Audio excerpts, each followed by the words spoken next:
Hey guys, welcome back to the channel. This is part 2 of the Krill Ultimate build series. So last time round we literally just unboxed the model, had a good look over it, and we checked out all the components that we're going to be putting inside the model. This time round we've got as far as printing out the instructions and we're going to actually make a start on the model. Let's do it.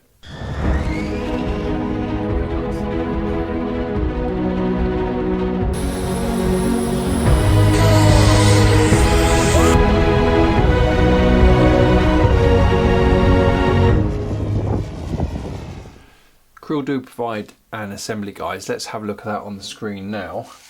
There's a little note about the model at the top, which I won't read through. TOC, and then some technical data, which I read out earlier on in part 1, and then recommended accessory kit for saying what Seacraft accessories you need to buy, which are all very useful, and the horns, etc., push rods, and then a few notes on making sure you Loctite stuff, etc, etc. But I didn't know that as well. All holes drilled in airplane surfaces, it's not factory made, must be reinforced with plywood. I guess that's fair enough as composite, so that's a good tip there. I'll probably also use a grommet if you're anything going through the composite material, and like a wire, it's good to put a grommet around it. Set up and CFG, so 180mm back from the leading edge of the top wing. Good to know. 2.5mm spinner, and then some basic setups and 2 different flight conditions there, so 3 flight conditions in total, so 20 degrees of movement on ailerons, elevated rudder. So I was wondering about the ailerons because there's 4 ailerons being a biplane. Recommended Expo, so that'd be useful when we get that far. Seems like a long way away right now. So recommended servos, strong and fast, torque at least 25, so our servos are 35 kilograms and even more on the rudder. Servo speeds, we beat all that spec on the recommended. And into assembly, number 5, to start with the rudder. So here we go. Firstly, shorten the pegs of the horns to the length of 13mm, then glue the horns into the pair holes and epoxy resin. Right, I guess we'll start there then. Okay, so I've got the big old rudder on the workbench. Saw this in the previous one. It's got the pin going down it for the hinge, which you just see in the top there. Anyway, our job is to put these horns on. So I've got all the horns out, just check that they are all the same, and they are. So put the rest of them away, just get 2 out for a minute, and just resting the rudder on some material as well so it doesn't get dented while we're doing this. So basically it's just a case of cutting off 13mm off the end of these. We'll cut them down to 13mm. Which I'll just mark with this, and then once they're cut we'll sink them into the rudder, of course making sure they're the right way around, which will be going forwards rather than going backwards. So let me get these cut and then we'll do a dry fit. So that's the 2 horns cut down and just a few mil off the ends.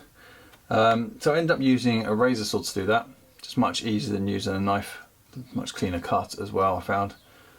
So yeah, right, so now these can be epoxied in. There we go guys, that's the 2 horns epoxied on, and that's pretty much all we need to do to the rudder at this stage. Let's see what's next. Okay, so next up is preparing the stabilisers, the horizontal stabilisers rather.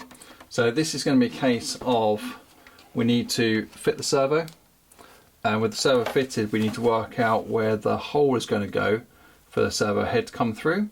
We need to fit another horn and we need to connect the rod.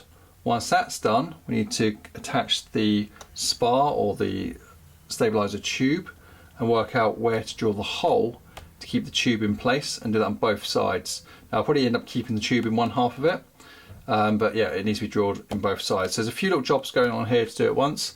So let's start off by doing the tricky bit, which is working out the servo slot here. Guys, I thought I'd show you what I've done here, as I just almost made a mistake. Let me talk you through it. So I've just offered up the horn. That's not glued in at the moment, but that's enabled me to put the right rod on there, so I can work out the distance. Now I've taken the size of the rod actually directly from the manual, which is here, 80mm. Now on the manual you can probably just see that there's a small slot underneath the main slot. Let me just show you. yeah, as you can see it here, there's a slot where the servo comes out, then there's this small slot here, which kind of threw me off a little bit. So when I was kind of measuring it up, you can see the slot here. I thought the main servo slot was going to be way over. So I thought I'd check again, as per always, best to measure twice, cut once. So I used a rule to measure where the servo support is inside, and then mark that line at the back on both sides. So this is the far line here. So basically measuring from where the servo box is, which you can just about see in there, and drawing that out on the top. So just put masking tape on top of this to obviously protect it. I don't want to draw directly onto the model.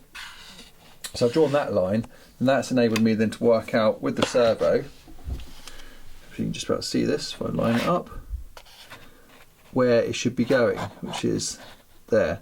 So the servo will sit on that line because that's the box, and that then allows me to work out that the actual slot they have put in already is the slot you need to make larger for the actual horn. So it's a shame they didn't just open this right out for you, but never mind. So I've then taken one of the mounts from the wing and then used that to get the same size slot, to basically lined it up, drawn around it, and that is now what I'm going to open up. You can see I got it wrong before, that's why I measured twice, but this is the one that's going to be opened up. So that should be right now. And of course, bringing this down here, you can see that this does line up nicely with that hole,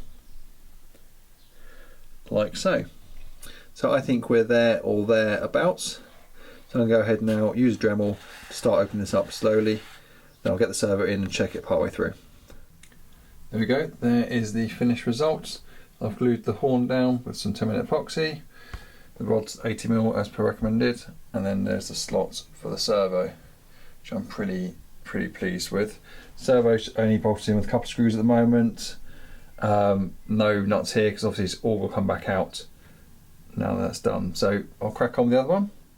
And there we go, both stabs now done. So that is part one done. So the next step, according to the manual, is to get the tube out and to work out where the fixing for the tube goes, and to drill that hole all the way through, obviously on both sides. So let's do that. Let me show you this before we drill it. So well, according to instructions, it doesn't actually give you a measurement for this back here, but it looks like it's 12.3 centimeters. So I've marked 12.3 centimeters back, again using masking tape on top here so I can mark it easier. 2 centimeters from the back edge there will give us our first hole. And I've also marked the other side. However, I'm going to drill one side, secure it, then I'm going to put it inside the fuselage, or attached to the fuselage, before I drill the second side, just to make sure the centre gap is correct and the tube is spot on length. So I want to make sure this gap is tight up against the fuselage. So let me drill that, then I'll show you it on the model. Okay guys, so I've got the horizontal stabiliser onto the model. Model's obviously upside down at the moment. So this side we've already drilled, and I've got the bolt going through there into the carbon tube, and I've butted it up tight, and then I'm now going to drill, or at least mark and put a pilot hole through the second side. So I know that it's going to be nice and tight against the fuselage with the second bolt in. And there we go, second bolt in place. So that is actually a lot easier than I thought it would be.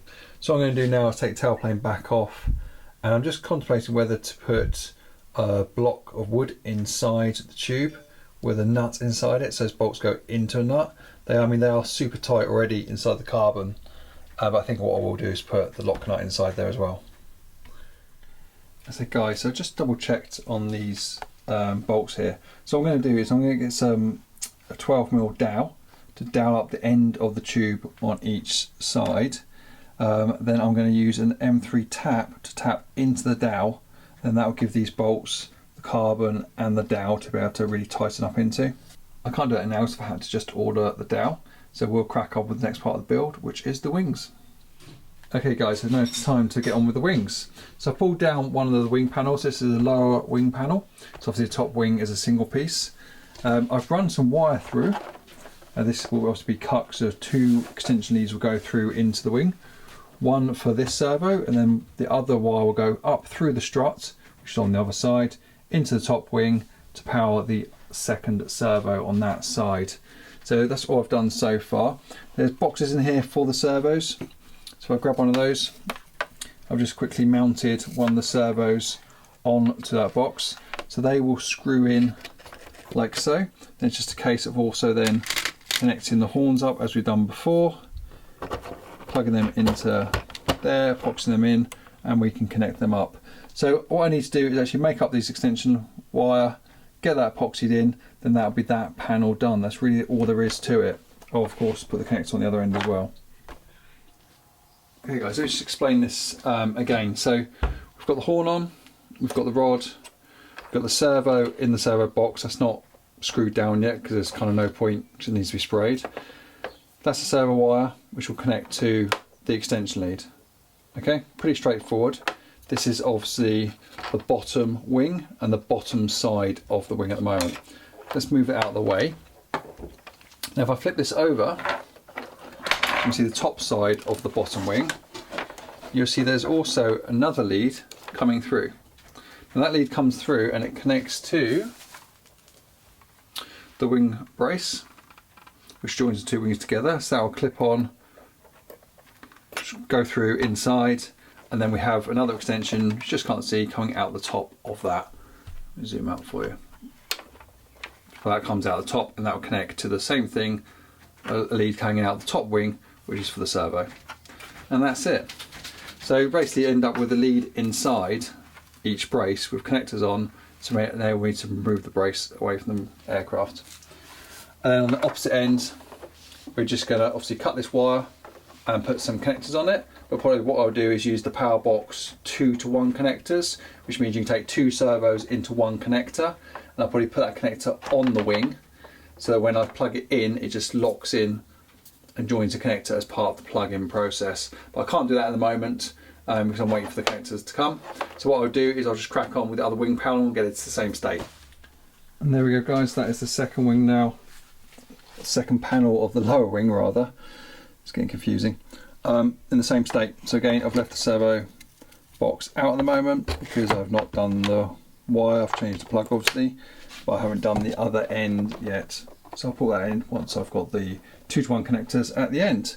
So I think it's about time I now had to tidy up because there's mess absolutely everywhere. And that will allow me to get the top wing down so we can get that in the same state by installing the servo boxes and the horns. And here she is guys, the top wing. And this wing looks and is absolutely massive, taking up pretty much my entire bench.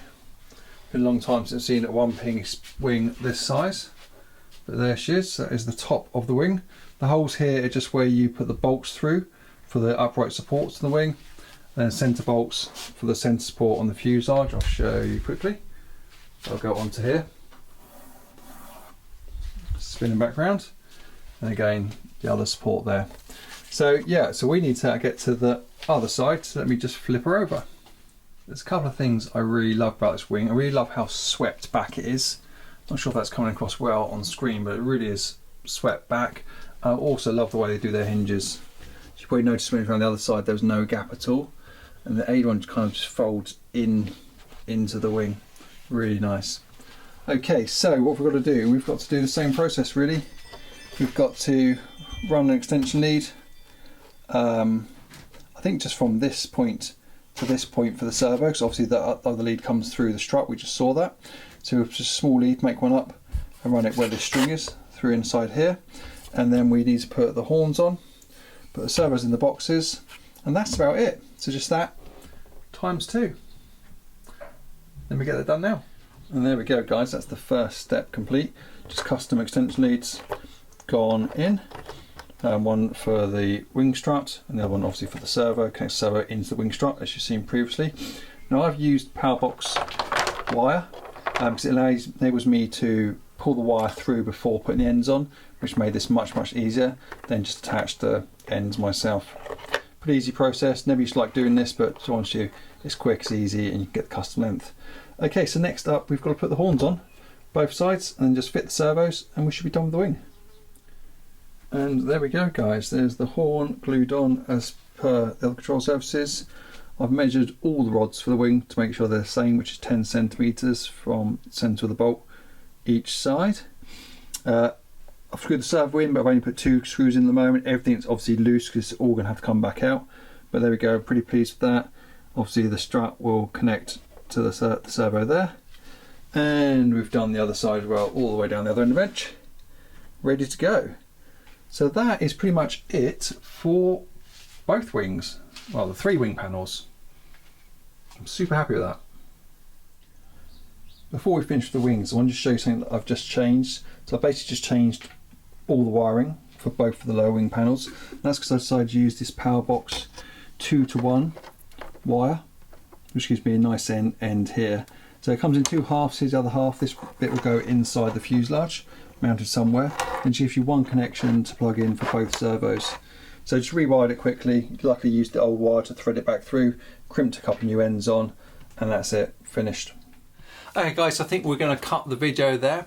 So just a quick recap. We installed the servos into the horizontal stabilisers. We fitted the tube into those, fit them to the fuselage, finished those off. We then looked at both the lower wing sections and we got them finished well by attaching the horns, putting the servos in, making up the power box wires twice. And then we did the top wing as well, fixing the horns, the servos and running the wires in there. So let's have a look at what we're doing next time around in part 3. So in part 3 we will be going on to the fuselage. It looks like we'll be putting in the exhaust holders, tank holders, battery holders, doing the rudder drive, linkage, putting the servo in, mounting the engine, basically hopefully finishing off the fuselage in one video. So please join me next time round. If you've got any questions or comments on this particular build, want to know about the model, feel free to post it in the comments below and I'll do my best to get back to you. See you next time.